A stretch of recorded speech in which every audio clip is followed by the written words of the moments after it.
आज हम लोग सीखेंगे type of nail art brushes and uses. ठीक है, यहाँ पे नहीं लिखा हुआ यूजेस, बट उसका यूज भी जानेंगे। ऑलरेडी आप ब्रश यूज कर चुके हो, नेल आर्ट कर रहे हो, समझ में आ रहा है कौन सा ब्रश का क्या यूजेस है, बट अभी तक प्रॉपर नहीं नॉलेज है कि कौन सा ब्रश कैसा होता है एंड उसके क्या यूजेस है। तो लाइनर ब्रश में एक टाइप का नहीं आता है, बल्कि ये जो 5 आपको दिख रहे हैं ना, ये पांचों की पांचों लाइनर ब्रश है। ठीक है, डिफरेंस क्या होता है 5 मिलीमीटर टू 20 मिलीमीटर। ठीक है, लॉन्गर, उसके बाद में शॉर्ट। ठीक है, तो शॉर्ट लॉन्ग वो डिपेंड करता है कि कौन सा ब्रश कितना शॉर्ट है कितना लॉन्ग है। जितना लॉन्ग होगा उतना अच्छा आपका थिनर वर्क होगा, मतलब पतला काम होगा। जब भी आप कोई भी लाइन ड्रॉ कर रहे हो तो जितना पतला करना है, जितना लॉन्ग करना है, आप लॉन्ग ब्रश यूज करोगे। ठीक है, और शॉर्ट के लिए क्या यूज होता है, टाइनी फ्लावर एंड लीव्स, जो शॉर्ट ब्रशेस होते हैं। जैसे कैसे डॉट टूल हम लोग यूज करते हैं, देन फिर उससे क्रिएट करते हैं। तो ब्रशेस भी देख लेते हैं। ये देखो, इसका लेंथ देखो कितना बड़ा है ना, दिख रहा है इस पे।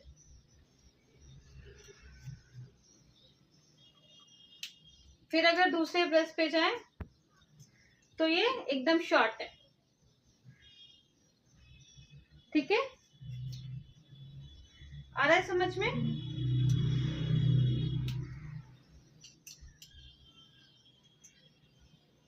सी, ये सबसे ज्यादा लॉन्ग है, जो कि आपका 20 मिलीमीटर की अप्रॉक्स होगा। ठीक है, ये आपका मीडियम लेंथ है।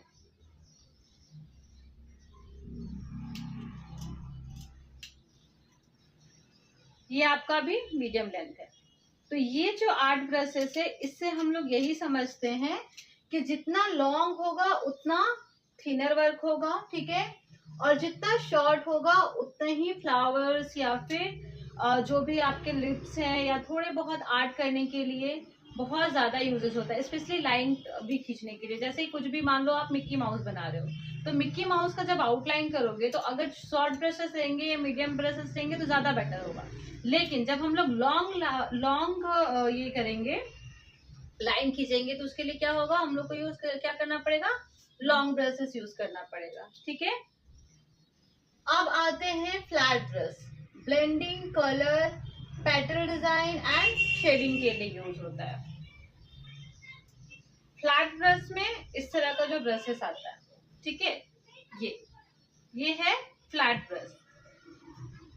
ये फ्लैट में भी आता है, राउंड में भी आता है। ब्रशेस का टाइप डिफरेंट होता है। ठीक है, ये जो फ्लैट ब्रश है, इसका यूज कर क्या काम है, ब्लेंडिंग करना, कलर करना, पेटल डिजाइन करना या शेडिंग करने का काम ज्यादातर आता है। ठीक है,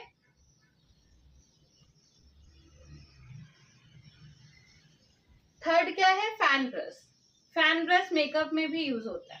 ठीक है, मेकअप ब्रश में भी फैन ब्रश यूज होता है। ये नहीं रहता है, वो अलग रहता है, क्योंकि उसका जो हेयर रहता है, ये वाला चीज अलग मटेरियल का रहता है। ठीक है, वो ओरिजिनल में रहता है, और ये प्लास्टिक का भी यूज होता है।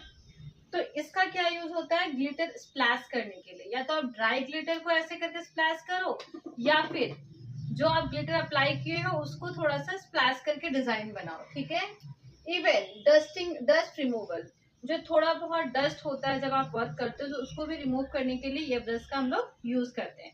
ये वाला ब्रश को बोलते हैं फैन ब्रश। बहुत इजी भी है, दिखने में भी ये फैन टाइप का ही लगता है। ठीक है, उसके बाद आते हैं brushes, synthetic hair gel and beginner. ठीक है,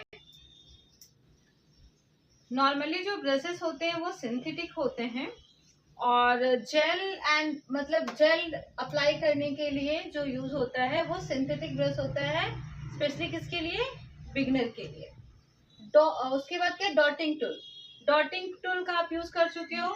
डॉटिंग टूल एक तरह का नहीं होता। ठीक है, फिलहाल अगर मैं अभी हाथ में लेके दिखाऊं तो ये 3 तरह का डॉटिंग टूल है, जिसमें आपका एकदम स्मॉल डॉट है, थोड़ा मीडियम डॉट है, और उससे भी स्मॉल डॉट है।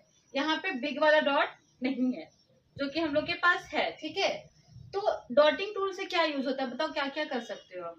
फ्लावर कर सकते हैं, हार्ट शेप बना सकते हैं, हार्ट शेप आप बना लिए हो डॉट टूल यूज करके, फ्लावर भी बना चुके हो, इवन लिप भी बना सकते हो, इवन लिप का भी डिजाइन आता है वो भी डॉटिंग टूल यूज करके बना सकते हो, लेकिन सिर्फ टेक्निक जानना पड़ेगा कि कौन से टेक्निक हम लोग यूज करेंगे। तो फिर ये सबसे ज्यादा यूज होता है बच्चों का जो डिजाइन होता है, मतलब कार्टून्स बनाने में, उसमें भी डॉटिंग टूल का बहुत ज्यादा यूज होता है, आईज क्रिएट करने के लिए, उसका कान क्रिएट करने के लिए। तो डॉटिंग टूल बहुत ज्यादा अच्छा होता है स्पेशली बिगनर के लिए, क्योंकि कोई भी आर्ट करने में डॉट टूल जो है बहुत बहुत ज्यादा हेल्प करता है। ठीक है, और आप यूज कर रहे हो तो आपको समझ में आ ही रहा होगा।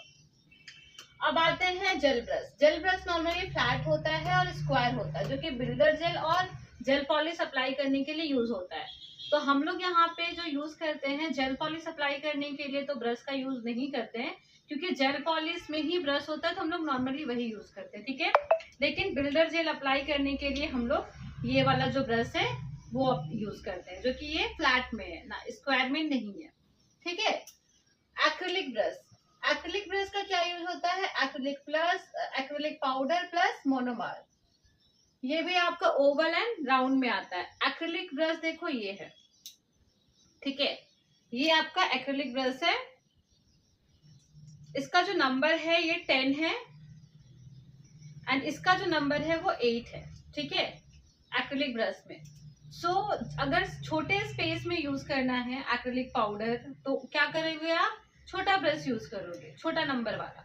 बड़े स्पेस पे करना है तो बड़ा नंबर यूज करेंगे।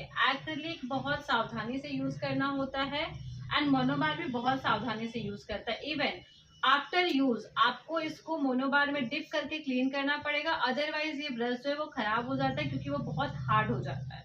ठीक है, नॉर्मली जितने भी ब्रश हैं सबको क्लीन करके ही रखना होता है, लेकिन ये अगर नहीं करोगे तो ये खराब हो जाएगा। वो बाद में भी क्लीन करते हो तो चलो ठीक है, मैनेजेबल होता है। ठीक है, तो ये सारी चीजों का आप ध्यान रखना। ब्रश से रिलेटेड कोई क्वेश्चन?